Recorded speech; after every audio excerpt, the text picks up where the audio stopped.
So, hello guys. Nanasad tayo another almost finished na project, guys. Muna siya. It's a toilet. This is the toilet and bath. There. Then, still painting. Then, and this is the dirty kitchen. Daily kitchen. Charot. And muna siya. Among gamit, guys, is PVC panel para sa ceiling. And then, half cement, half metal cladding. Ang double walling is fiber cement board or Hardiplex. Ano niya? Ano siya?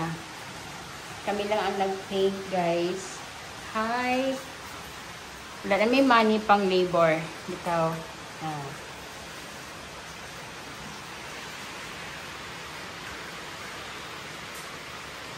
Laban lang kita during aside. Mag-overtime na. Kaya hapit na magsugod ang klase. Gamito na niya sa muang border.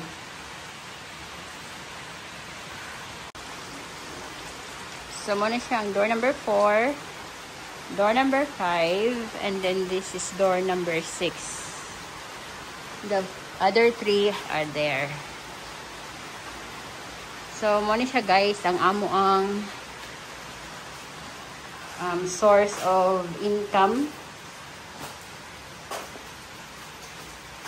para pang daily needs na mo.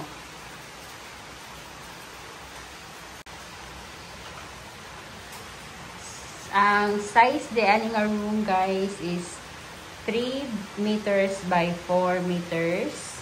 Nagbutang sa mi og flat white paint.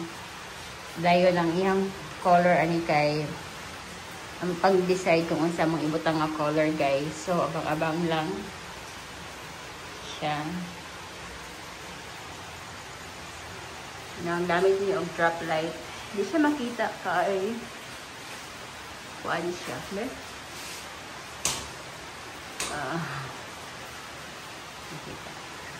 So almost done na siya, guys.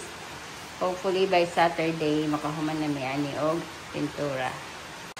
Nya mo na siya sa gawas. Iyang view. Gawas.